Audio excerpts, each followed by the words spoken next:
Ce podcast t'est proposé par Au-delà du mur et Disruptive Audio. Eh ouais! Salut les amis, j'espère que vous êtes en pleine forme. Dans l'épisode d'aujourd'hui, je vous emmène à la rencontre de Stéphane. Après avoir débuté la course à pied avec un ami par hasard à la suite d'un pari, il a progressivement pris goût à l'effort, puis quelques temps après, a cédé aux appels des sentiers. En 2023, lors de l'édition du Trail de la Vallée de Joux, c'est le déclic. Il termine premier de sa catégorie, avec en prime, il la prendra quelques semaines plus tard, une qualification pour les championnats du monde de Xterra qui ont eu lieu dans l'État du Maine aux États-Unis en automne 2024. Loin d'être quelqu'un qui cherche la gloire, c'est surtout son côté humble et sa manière d'appréhender les choses avec philosophie qui m'ont frappé lors de notre discussion. Je vous souhaite une très belle écoute. Le dimanche. Jour de repos ? Pas pour tout le monde. Il jongle entre le boulot, les enfants, les amis et les kilomètres. Bienvenue dans Coureurs du dimanche, le podcast qui célèbre les héros ordinaires de la course à pied. Chaque mois, un invité, une histoire, une source d'inspiration pour vos sorties longues. Alors lâchez vos baskets, montez le son et préparez-vous à courir avec nous.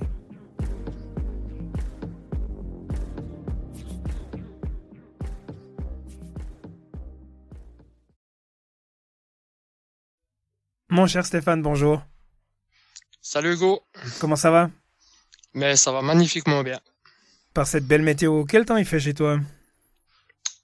C'est entre nuages et soleil. Ça essaye de percer, mais c'est plus nuageux qu'ensoleillé. Ah ouais, bon, bah c'est le soleil qui essaie quand même de faire sa place. C'est assez réjouissant. Exactement. Depuis mon balcon, d'ailleurs, je voyais ce matin qu'il avait neigé à moyenne voire basse altitude. Donc c'est assez réjouissant. Peut-être qu'on va quand même réussir à avoir de la neige pendant les vacances de carnaval. Je l'espère, qu'on puisse profiter un petit peu des pistes enneigées. Clairement. Pour les personnes qui ne te connaissent pas, qui n'ont pas reconnu ta voix, est-ce que tu pourrais nous dire qui tu es et d'où tu viens ? Alors, je m'appelle Stéphane Ravier. Je suis neuchâtelois d'origine. J'ai vécu pas mal d'années du côté de Beauvais, avant d'émigrer du côté de Neuchâtel, ensuite le Val-de-Rue, avant de redescendre sur Marin. Et actuellement, je suis du côté de Lausanne. D'accord. Pourquoi Lausanne ? Pourquoi avoir quitté ce beau canton de Neuchâtel ? Alors, amour fait que, et me rapprocher des montagnes, qui sont vraiment une source indispensable pour moi. Voilà. Effectivement. Tu fais partie des personnes très actives sur les réseaux sociaux. C'était très facile de tomber sur ton profil. Je me rappelle plus exactement comment on est entré en contact, mais depuis, on s'est plus vraiment perdu de vue et ça, c'est vraiment chouette. Ça faisait longtemps que je te courais après pour qu'on essaye de trouver une date pour que tu nous parles de tes exploits.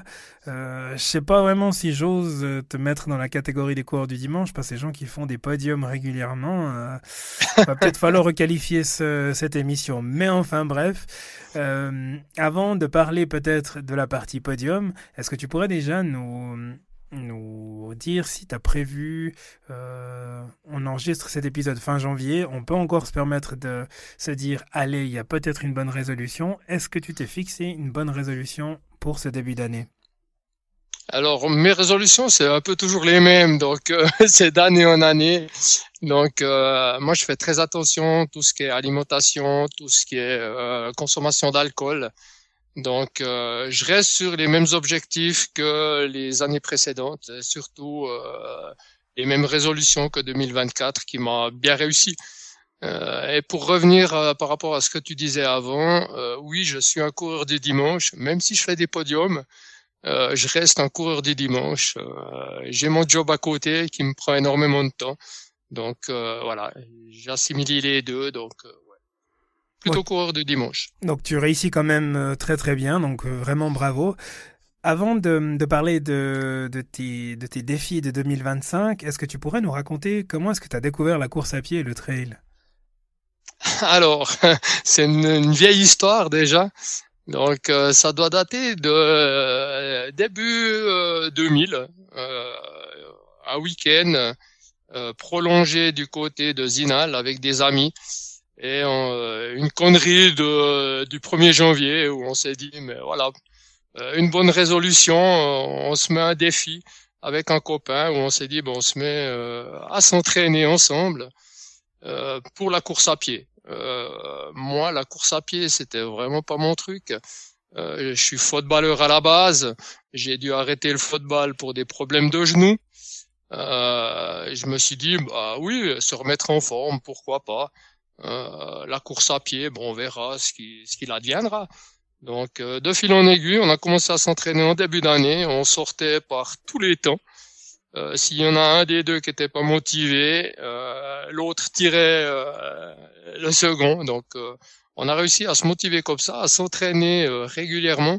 Mais c'était plus pour de la course à pied, totalement loisir, mais plus BCN Tour, ces courses-là. Après quoi, on a continué les entraînements et je me suis fait prendre au jeu avec différentes courses où c'est venu un peu plus montagneux et où j'ai vraiment kiffé ces courses de montagne, que ce soit avec Sierzinal, avec le marathon de la Jungfrau, le Tour des Alpages, Thion-Dixence, et c'est là que ça m'a vraiment tilté en me disant, voilà, mon hobby, c'est vraiment les courses de montagne. Avant, on ne parlait pas forcément de trail, c'était vraiment des courses de montagne. Après, sont arrivés les trails où je me retrouve vraiment très très bien. Je suis plutôt sur des trails petite distance. Quand je parle à quelqu'un qui n'est pas connaisseur, quand je dis petite distance, ils n'arrivent pas à réaliser parce que pour eux, 42 kills, c'est déjà des longues distances. Mais quand je leur parle qu'il existe des 177, des 360, etc., etc., ils me disent, ah ouais, effectivement, ça reste des petites distances, mais voilà. Du pur bonheur. T'as commencé la course à pied quand t'avais quel âge?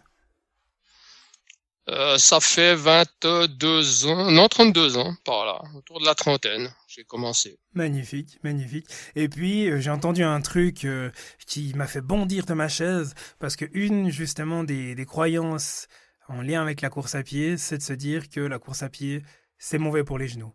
Comment as-tu osé débuter la course à pied alors que tu avais des problèmes de genoux?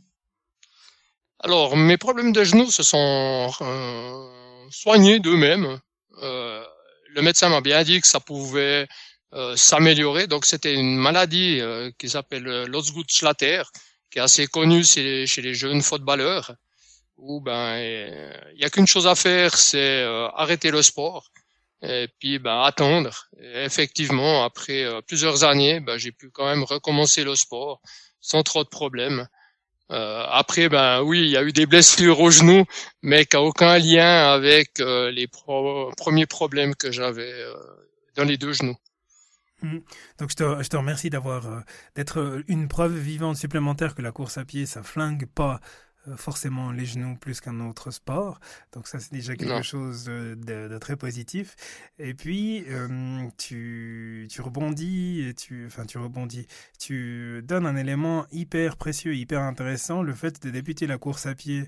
Alors, pour certaines personnes, c'est souvent à la suite d'un défi. Ça, c'est clair, alors plus ou moins arrosé. Mais le fait de démarrer la course à pied en étant deux, au début, c'est vrai que c'est hyper stimulant et motivant pour y aller quand on n'a pas envie d'y aller. Ça, c'est clair. Par contre, se pose la question, qu'est-ce qui se passe s'il y en a un des deux qui abandonne? Et j'imagine que c'est ce qui s'est passé dans ton cas. Toi, t'es derrière le micro pour me parler aujourd'hui, donc tu as continué. Est-ce que ton ami du début, lui aussi, a continué? Non, donc il a totalement arrêté pour un autre sport. Il s'est essayé à un autre sport qui est le golf et il a adoré le golf, donc il a préféré bifurquer sur le golf et me laisser dans la course à pied, non pas seul parce qu'on fait vite partie de groupes, de clubs. Donc c'est vrai que quand j'ai débuté, j'ai été assez rapidement dans un club de course du côté de Neuchâtel. Donc des amis, on s'en fait très rapidement. Et des entraînements de course, c'est un peu plus difficile. C'est vrai que quand j'ai commencé avec Alain, c'était vraiment personnellement, je travaillais de nuit, j'étais boulanger-pâtissier. Lui, il était indépendant, donc il pouvait s'organiser comme il voulait.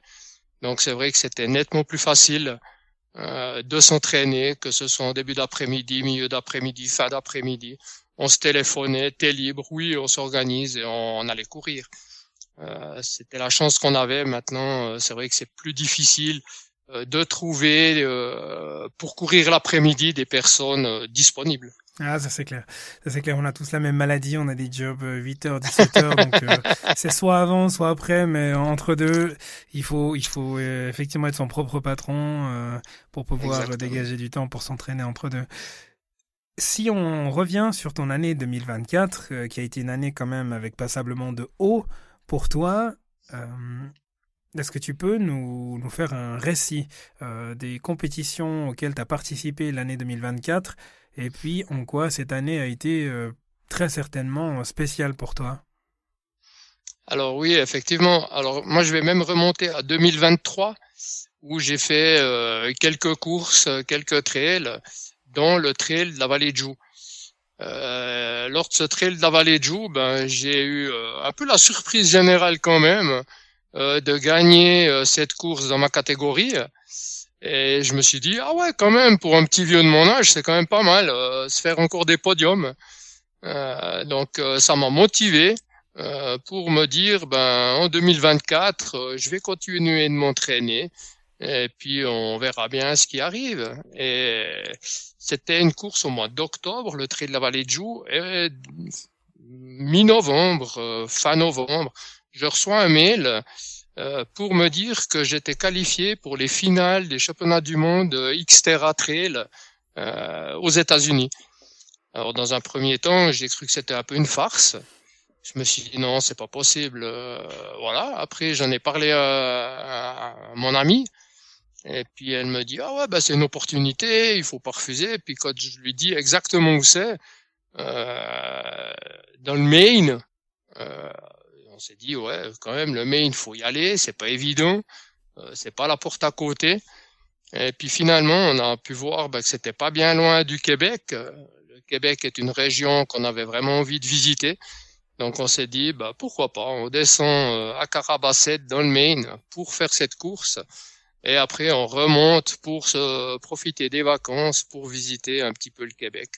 Donc, c'est vrai que c'est à partir de 2023 que je me suis dit, ben voilà mon potentiel, et je me suis fixé un objectif pour 2024, c'était m'entraîner correctement pour ces finales des championnats du monde. Et puis, de fil en aiguille, ben j'ai fait la connaissance de Marlène. Qui a aussi gagné dans sa catégorie à la Vallée de Joux. Et je lui ai demandé si elle allait aussi participer pour ces finales. Donc elle était un petit peu dans le même cas que moi. Elle s'est un peu posé des questions si c'était un gag ou ce que c'était. Et de fil en aiguille, on s'est dit, on fait ensemble, on part ensemble. Donc les deux couples pour aller participer à ces finales. Et là, on s'est dit, ok, maintenant on est inscrit. C'est une chose, mais on veut pas être ridicule. On veut pas être les petits Suisses derniers de la compétition. Et voilà, donc on s'est dit, on va s'entraîner. Donc elle-même est coach sportive, elle a son propre club du côté d'Orbe. Donc on s'est dit, on va se faire un programme, on va s'entraîner en conséquent, surtout pour ne pas être ridicule et ne pas être dernier. Donc c'était dans cette optique-là. Et puis après, moi j'ai fait un début de saison 2024 où je me suis vraiment calqué par rapport à cette finale, où je voulais vraiment réussir. Donc cette finale, c'était pour le mois de septembre 2024. Donc j'ai fait passablement de courses quand même avant, avec la Chagrimpe, avec le Swiss Canyon Trail, avec Sierre-Zinal pour les plus grandes courses. Où je me suis vraiment pas forcé à absolument gagner ces courses, mais je les ai vraiment pris comme un entraînement. Typiquement, si je prends Sierre-Zinal qui était un mois avant ces finales, je me suis fixé en me disant voilà, je connais le parcours. Donc Sierre-Zinal, pour ceux qui connaissent pas, ça grimpe très raide les premiers kilomètres jusqu'à Chandolin. Après quoi, c'est un peu plus roulant jusqu'au Veille-Sorne. Et après quoi, c'est une grosse descente. Donc moi, la montée, j'avais décidé de la faire le plus rapidement possible, de pas me dire me promener, mais aller un peu plus cool les moments roulants, et puis la descente, aller gentiment pour pas me flinguer les genoux. Donc la montée s'est bien passée, le plat s'est super bien passé, c'était vraiment super sympa. Entre guillemets, je me promenais par rapport à des coureurs. Moi, je profitais de discuter. Eux, ils étaient à bout de souffle, mais c'est aussi assez sympa. C'était plutôt des monologues qu'un dialogue. Et puis lors de la descente, je bouchonnais pour finir. Donc je me suis dit, pour pas bouchonner, j'accélère aussi à la descente. Et puis je me suis fait plaisir. Donc c'est vrai que 2024, j'ai participé à quelques courses où j'ai réussi à faire des podiums. Première place à la Chagrin, première place à la Swiss Canyon Trail. Sierzinal, j'étais plutôt avec les touristes, donc pas de résultats vraiment précis, mais c'était vraiment du pur plaisir. Et voilà, donc voilà un petit peu ma saison avant ces championnats du monde. T'as un moment quand tu parlais de la partie préparation, tu as dit, tu t'es calqué sur ces championnats du monde-là. Entre le moment où tu commences à courir, où tu te dis, je vais essayer, il faut que je fasse quelque chose, je commence à bouger, je prends du plaisir, tu gagnes la course par hasard en 2023, c'est un peu un déclic, tu commences à te prendre au jeu, tu te dis, ah tiens, c'est marrant, je peux peut-être gagner. Et entre le moment où tu te dis, je vais aller aux États-Unis pour pas paraître ridicule, est-ce qu'il y a un changement d'état d'esprit qui s'opère, justement, où tu te dis, la rigolade, oui, mais il y a quand même une part de toi qui va devoir être sérieuse dans cette préparation? Automatiquement, oui, je me suis pris au jeu, si on peut dire ça comme ça.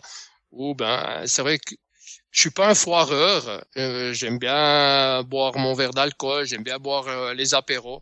Mais en étant qualifié pour les finales des championnats du monde où je voulais m'entraîner correctement, donc c'est vrai que je m'étais déjà approché d'un nutritionniste, savoir un petit peu qu'est-ce qu'il faut faire juste, qu'est-ce que je fais faux actuellement, arrêter l'alcool. Donc pendant 6 mois, j'ai pas bu une seule goutte d'alcool, où j'ai vraiment tout mis en œuvre pour que ça se passe le mieux possible. Donc oui, j'ai vraiment pris soin. Non pas seulement de m'entraîner, mais aussi du repos, aussi les moments de rigolade, mais sans alcool. Et on peut rire sans alcool. Il n'y a pas besoin forcément de boire pour rigoler. Tout à fait. Et puis, est-ce que le plaisir a toujours été là quand même au niveau de cette préparation, ou alors est-ce qu'il y a des moments où tu t'es dit, ah ouais, là quand même vivement que cette préparation se termine? Toujours du plaisir. Magnifique. Ouais, toujours du plaisir. Je fais partie de 3 clubs de course, dans un club sur Neuchâtel, la Squadra, où c'est vraiment le côté convivial. On se retrouve, on rigole bien, on passe des super moments. Avec le club Motion Up, où c'est un peu plus structuré, vraiment entraînement beaucoup plus spécifique, où là on rigole beaucoup. Mais on s'entraîne aussi vraiment très très bien. Et je suis aussi dans un club à Lausanne où je m'entraîne principalement le mardi, jeudi avec eux, où j'officie un peu comme coach, où on profite de faire des séries les jeudis et les mardis, c'est vraiment pure balade, pur plaisir. Même si des fois c'est des rythmes un peu plus conséquents, mais ça reste toujours du pur plaisir. Voilà. Moi, le sport, pour moi, ça doit être du plaisir. Et après quoi, il y a les résultats qui arrivent. Souffrir, oui, lorsqu'on fait des séries, on souffre des moments, ça c'est clair. Mais je dirais, en souffrance, ça représente peut-être que le 5% de mes entraînements. Le reste, c'est que du bonheur. Ah, ça me fait plaisir de t'entendre dire ça. Et au niveau de ta méthodologie d'entraînement et de récupération, tu t'y prends comment? Parce que tu me dis que tu fais partie de 3 clubs, tu travailles à côté. Donc j'imagine qu'au niveau contrainte, organisation, ça va quand même être un joli défi pour toi. Donc c'est quoi un peu ta sauce au niveau de l'entraînement pour avoir un bon dosage, pour éloigner le plus possible les blessures, prendre du plaisir et puis continuer quand même à travailler et passer du temps avec ton ami? Ouais, alors c'est vrai que le mardi, jeudi, c'est vraiment consacré ces 2 soirs qui sont avec DNH, donc le club sur Lausanne. Là, c'est vraiment structuré, c'est comme ça. Mardi, jeudi soir, c'est mes 2 entraînements. Ensuite, les week-ends, ça dépend tout ce qu'on fait avec mon ami. J'essaye d'associer justement la vie avec mon ami plus la course à pied. Si on fait un week-end dans les Alpes, par exemple, je vais profiter du matin pour aller faire mon entraînement et la retrouver après pour faire une randonnée ou pour aller skier. Les moments de repos, ça m'arrive aussi de me reposer, de rien faire. C'est assez rare, mais j'y arrive aussi, quoi. Mais il faut trouver le juste équilibre. C'est clair que si on s'entraîne, à risque de blessure, ça c'est clair. Il faut trouver le juste milieu, des moments, savoir se reposer. Et c'est vrai que se reposer, ça fait aussi, moi je dirais que même un petit footing tranquille, 5-6 kilomètres, comme je le fais avec mon ami, pour elle, c'est vrai que ça va pas être du repos, mais pour moi, c'est aussi du temps de repos. C'est vraiment courir tranquillement, ça me permet d'être en jambes quand même, et de courir tout tranquillement. Ça fait partie pour moi, la même chose qu'une randonnée, ou le ski de randonnée, la même chose. On est actif, mais c'est non plus pas de l'entraînement pur. Oui, rester actif et toujours continuer à prendre du plaisir, c'est effectivement ça la clé du bonheur, entre guillemets. Tu as commencé à esquisser ton année sportive 2024 avec cette qualification au final dans le Maine aux États-Unis. Alors, je suis persuadé que les vacances au Québec après étaient super. Par contre, raconte-nous comment est-ce que ça s'est passé, ces championnats du monde. Alors, c'était totale découverte. Donc c'est vrai qu'en arrivant sur place, donc on avait réservé une maison sur place où on partageait avec Marlène et son mari. Donc c'était vraiment un endroit juste magnifique, milieu de la forêt, milieu de nulle part, mais vraiment la grande Amérique, les grands espaces. C'est vrai que c'est les États-Unis, mais ça ressemble énormément quand même au Québec. Des grandes forêts, des petits lacs à gauche, à droite. Et en arrivant là-bas, on a pu un peu prendre la température de la région. On a profité du premier jour pour un petit peu se promener, découvrir la région, les petites montagnes. C'est vrai que c'est pas des montagnes comme chez nous qui font du 1000 mètres de dénivelé d'un coup. C'est assez plat quand même. C'est dans une station de ski. Donc c'est vrai que là, c'était totale découverte. Et après, la température commençait à monter gentiment en voyant les autres athlètes arriver les uns après les autres. Donc à découvrir un petit peu le mode circuit, comme on pourrait l'appeler. Où les gens dorment sur place, font des petits footings à gauche à droite, on commence à voir les gens courir à gauche à droite, ainsi de suite. Et un matin, j'ai été lors d'une, ils appelaient ça une petite reconnaissance, où on a pu courir ensemble. Ça parlait principalement anglais. Moi, je suis une pive en anglais, même en langue générale. Donc, je me suis retrouvé qu'avec des anglophones. Après coup, j'ai quand même su qu'il y avait un Québécois qui était présent, mais qui parlait anglais ce jour-là, parce que tout le monde parlait l'anglais. Et on s'est pas approché mutuellement, mais il parlait aussi le français. Dommage, j'aurais pu converser lors de ce petit footing. Et après, on a pu aller chercher gentiment les dossards. Donc c'est vrai, quand on touche le dossard, on se dit on y est maintenant. Maintenant, il faut tourner le bouton.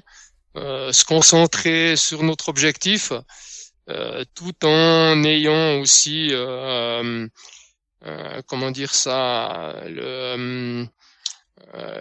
la tranquillité, pas s'exciter. Vraiment, l'entraînement, on peut plus rien faire, on peut plus rien changer. Donc on est là, puis qui vivra verra. C'est un peu ça. On s'est dit, on s'est entraîné en conséquent. Et on verra ce qui arrivera. Si on est dernier, on est dernier. Et si on arrive toucher un top 10 ou mieux, tant mieux. Et puis donc sur la ligne de départ, la tension montait gentiment. C'est parti très très très très vite, comme la majorité des courses, mais là je pense encore plus. C'était juste de la folie. Et si je peux encore juste revenir un tout petit coup en arrière, c'est vrai que le mari de Marlène avait fait une reconnaissance pour nous du parcours. Et, quand il est revenu, il était vraiment HS. Il nous a presque fait peur en disant vous allez bien vous amuser.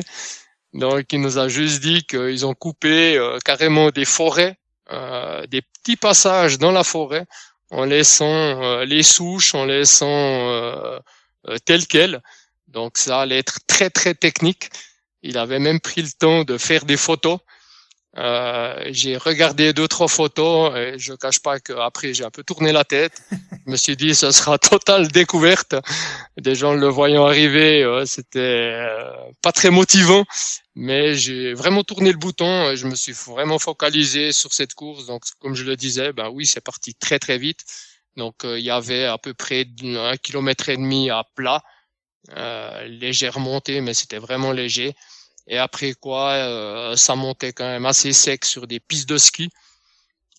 Donc même si les montagnes ne sont pas très raides, mais c'était assez costaud quand même les montées.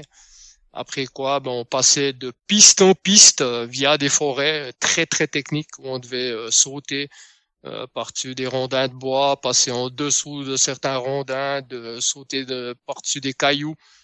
Même passer dans une rivière, donc c'était vraiment très technique. Et c'est vrai que donc c'était sur du 22 kills, hein, c'est vrai que c'est quelque chose que j'ai pas précisé. Et j'ai regardé ma montre, j'étais à 9 kills quand j'ai enfin eu le temps de regarder ma montre. Tellement c'était technique, c'était juste impossible. Impossible de regarder sa montre, fallait regarder chaque pied où on les posait. Donc je dirais que c'était presque plus pénible psychologiquement, même si c'était pénible physiquement, mais psychologiquement c'était très très dur. Et après quoi, c'était nettement plus roulant, mais la fatigue était déjà bien installée. Donc après, il suffisait de tenir la cadence et puis foncer. Et puis après, voir ce qui se passait après coup. Donc c'est vrai qu'on a déjà à mi-parcours à peu près. J'ai vu mon ami qui était au bord de la course, qui nous encourageait, qui criait, voilà, ça faisait chaud au cœur. Ils avaient même les drapeaux suisses avec, donc c'était juste la classe. Et elle m'a crié quelque chose, j'ai pas compris. C'est après coup, à l'arrivée, que j'ai su exactement ce qu'elle m'a crié. Mais j'ai continué sur mon parcours. J'ai repassé une dernière fois vers elle. Il restait 2 kills. J'étais vraiment à bout. Et je me réjouissais d'une chose, c'était de franchir cette ligne. Je me suis fait dépasser par, entre guillemets, des personnes d'un certain âge. Je me suis dit ça y est, je vais peut-être pas faire de podium, mais au moins je me suis amusé. J'ai pris du plaisir, même si je suis vraiment à bout. Mais c'était une superbe course et puis ma foi, on verra. Encore une autre personne qui me dépasse, je me suis accroché à elle, j'ai quand même réussi à la dépasser. Je me suis dit au moins s'il est dans ma catégorie, c'est pas trop mal. J'ai regagné un rang.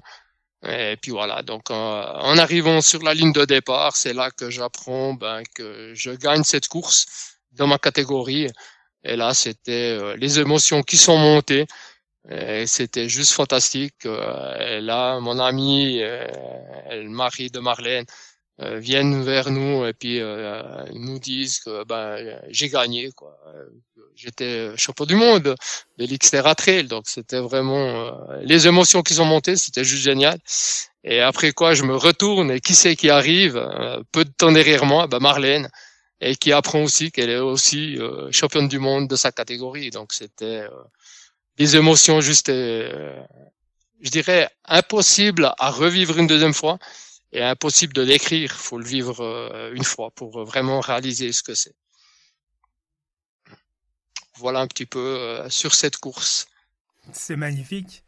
C'est extraordinaire. J'étais avec toi dans le Maine pendant que tu racontais cette épopée. Je savais hein, que t'avais gagné, que t'avais terminé. Et pourtant, jusqu'à ce que tu dises premier de ta catégorie, j'étais en train de me dire, mais est-ce qu'il a dépassé ou pas? Est-ce que le type qu'il a dépassé, c'était le type qui aurait fini premier s'il l'avait dépassé, etc. Ça doit être un récit. Enfin, je me demande comment tu te sens maintenant quand tu le racontes, mais en tout cas quand je t'entends le raconter, c'est juste magnifique. Bravo d'ailleurs, bravo, hein, bravo monsieur le champion Merci. du monde. Merci. Et, et c'est vrai que sur les personnes qui m'ont dépassé, il y en a un, je l'avais vraiment vieilli, et il y en a un autre, je l'avais un peu rajeuni, quoi. Donc voilà, c'est vrai que c'est difficile à donner des âges, et c'est vrai que il y a beaucoup de nationalités qui étaient présentes.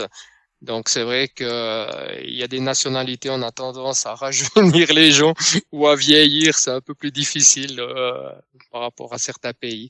Donc voilà, mais voilà, donc c'était juste le kiff total. Après il y a toute la journée, quoi, toute la journée c'était des émotions, c'était des moments juste extraordinaires, quoi.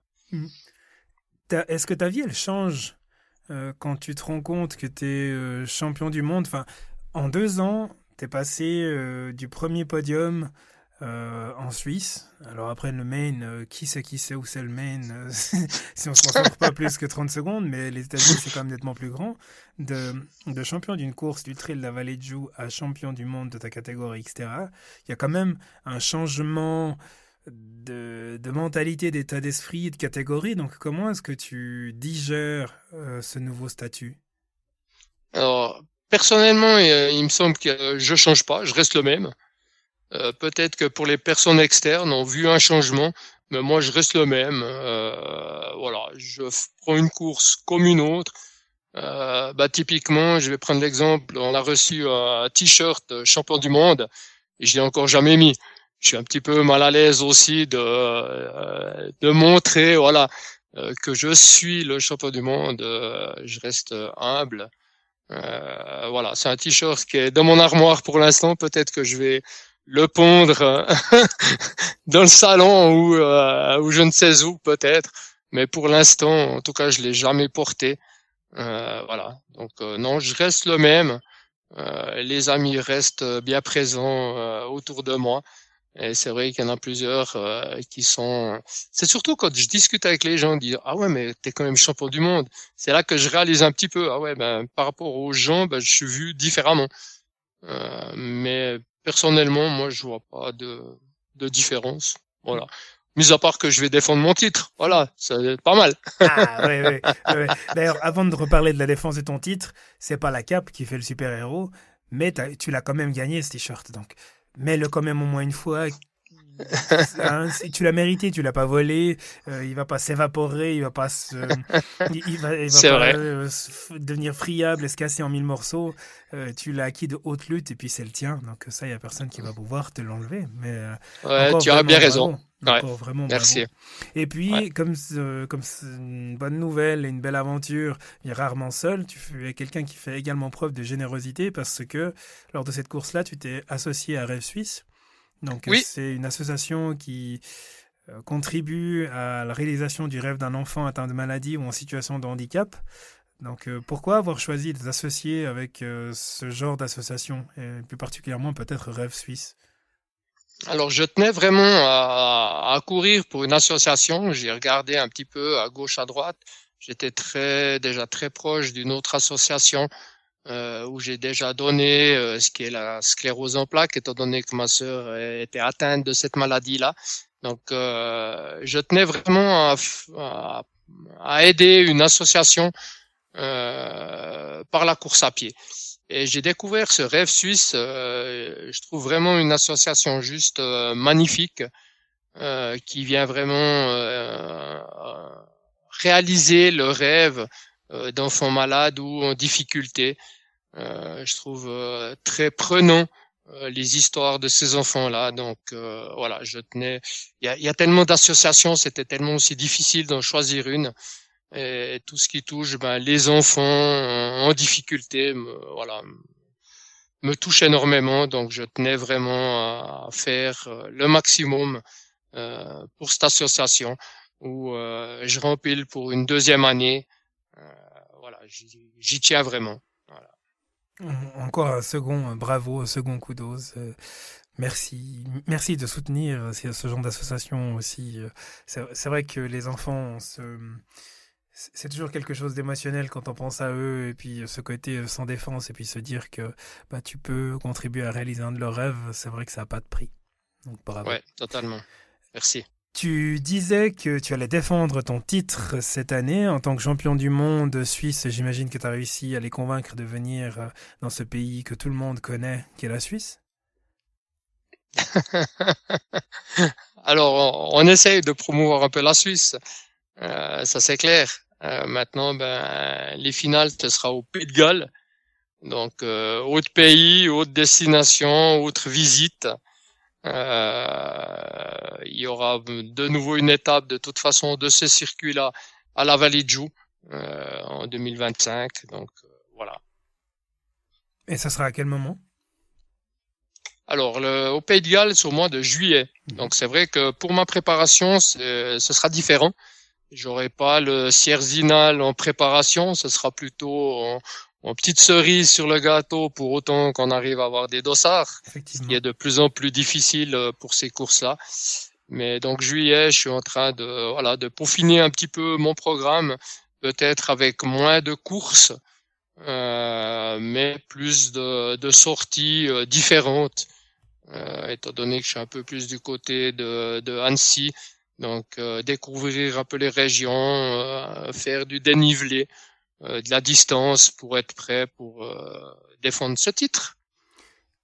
Maintenant que tout le monde sait qui tu es, en tout cas dans ta catégorie, il y a une cible dans ton dos. Donc au niveau de la préparation entre l'approche du gars qui voulait pas être ridicule dans le main et le gars qui va pour défendre son titre, j'imagine qu'il y a quand même une approche qui est un peu différente parce qu'il y a tout le monde. Enfin, allez, je me projette, ça va partir très vite. Les gens, ils vont se dire, ok, c'est lui qui a gagné l'année passée, je vais me mettre dans ses jambes, je vais l'attaquer à chaque montée. Donc, au niveau de ta préparation, qu'est-ce que tu as prévu de faire de différent ou alors est-ce que tu t'es dit, bah, je vais faire la même chose que la première fois, si ça passe, ça passe, sinon, bah, tant pis. Alors, je vais partir la même chose que l'année passée. Je vais y aller au feeling, je vais tout mettre en œuvre pour y arriver. S'il y a plus fort, bah tant mieux pour eux. S'il y a moins fort que moi, bah voilà. Je défendrai mon titre de toute façon. Je vais tout mettre en œuvre pour bien le défendre. C'est vrai que si on peut revenir justement au final de 2024. Aux États-Unis, je dirais que le niveau, oui, il était élevé, mais il n'est pas si élevé qu'en Europe. Ils n'ont pas forcément l'habitude de s'entraîner sur des terrains comme chez nous. C'est vraiment totalement différent. Là, on a discuté avec des Québécois, typiquement, ils s'entraînent sur le Mont-Royal. Donc, c'est une petite montagne à Montréal qui fait 200-300 mètres de dénivelé. Alors, eux, ils vont l'aligner 6 fois, 7 fois les mêmes montées, mais c'est des autres entraînements quand même que chez nous. Donc, je pense que le niveau, il était... Oui, il y avait des Américains, il y avait des Canadiens, il y avait des Brésiliens, il y avait différentes nationalités quand même. Mais vu quand même l'éloignement par rapport à l'Europe, il y avait des Européens, mais pas énormément. Et je pense que c'était une des chances que j'ai eues. Je pense que le Pays de Galles, ce sera à peine plus élevé, le niveau. Pour les Français, pour les Belges ou les Suisses, ce sera nettement plus facile d'y aller, même pour un week-end. Donc je pense que le niveau, il sera plus élevé. Mais je vais défendre mon titre, je vais y aller à fond, comme j'ai l'habitude, dans ces courses-là. Et puis, bah, s'il y a meilleur, il y a meilleur. Et puis voilà, je vais pas non plus être triste. J'ai vécu cette première expérience. Donc voilà, s'il y a plus fort, bah, tant mieux pour la personne qui gagne le titre. C'est une magnifique philosophie. Enfin, c'est vraiment un excellent état d'esprit. Bravo. Je ne peux que m'incliner face à tant de simplicité et puis de modestie. Donc, je suis persuadé que tu vas faire des étincelles, en tout cas, pour défendre de haute lutte ce merveilleux drapeau. J'ai vu que ce début d'année, en tout cas, ça a plutôt bien commencé pour toi. Donc, au début de l'enregistrement, tu disais chaque année, j'essaie de repartir un peu avec le même état d'esprit, de la même manière. Donc, la première compétition à laquelle tu as participé cette année, du côté d'Annecy, apparemment, tu l'as remporté dans ta catégorie. Donc, déjà, à nouveau, bravo. Donc, ça veut dire que tu es plus affûté que jamais, là. Tu es chaud bouillant. Alors c'est vrai que Nathalie, donc mon amie, elle m'a dit ouais mais t'es bien affûté, ça devrait le faire. J'ai dit écoute affûté, j'ai pas encore vraiment fait ma préparation. Ma préparation, elle va commencer gentiment. Oui, elle débute déjà là gentiment, mais c'est vrai que j'ai non plus rien lâché. Hein. Je me suis pas non plus reposé sur mes lauriers. J'ai quand même continué à courir avec mes clubs respectifs. Mes week-ends, j'aime bien le matin me lever puis aller courir, faire ma petite sortie. Ça, j'y tiens vraiment. Donc c'est vrai que je suis pas encore vraiment affûté, mais j'ai des bons restes de 2024, on va dire. Et c'est vrai que j'ai profité de notre week-end près d'Annecy pour participer au Trail blanc du Semnoz.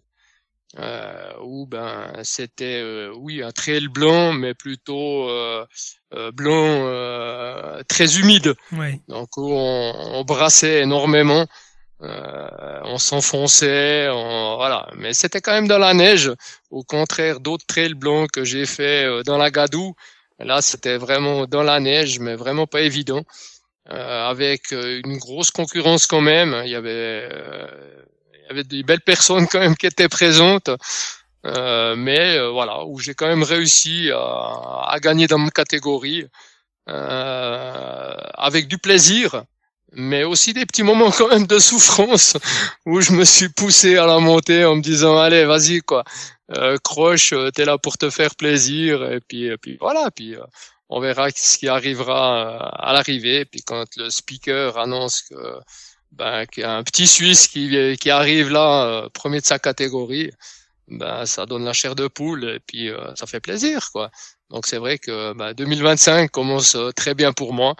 Voilà, donc je vais non plus pas insister sur 15 000 courses pour être grillé au mois de juillet. La saison est longue, donc c'est pour ça que je préfère lâcher un peu plus les courses, en faire un peu moins.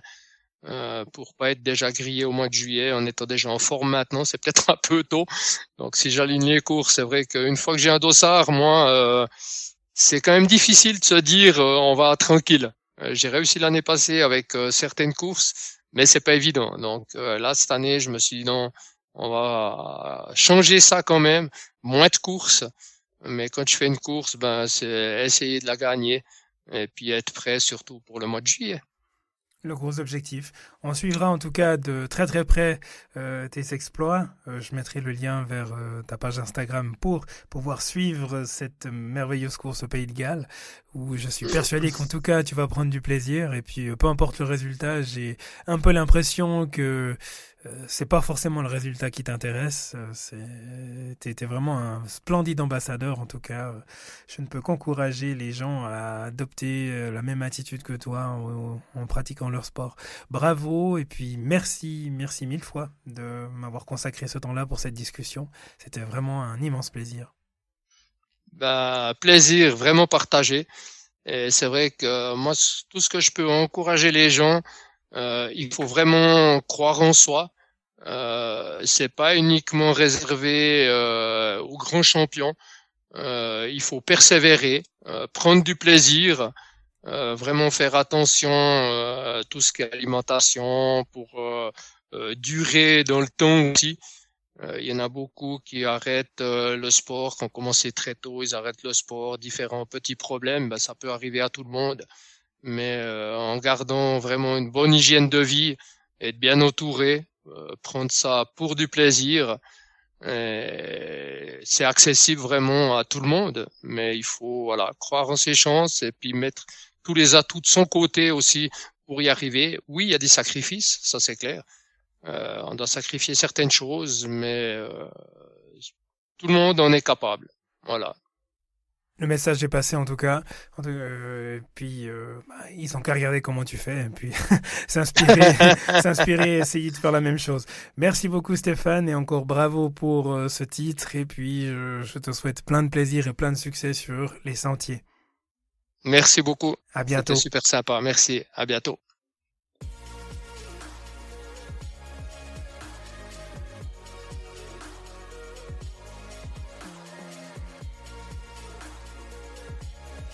Vous avez vécu une course hors du commun? Cet événement vous a transformé?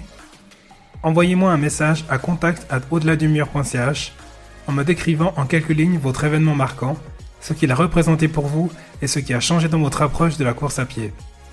C'est peut-être votre histoire qu'on entendra prochainement dans le podcast.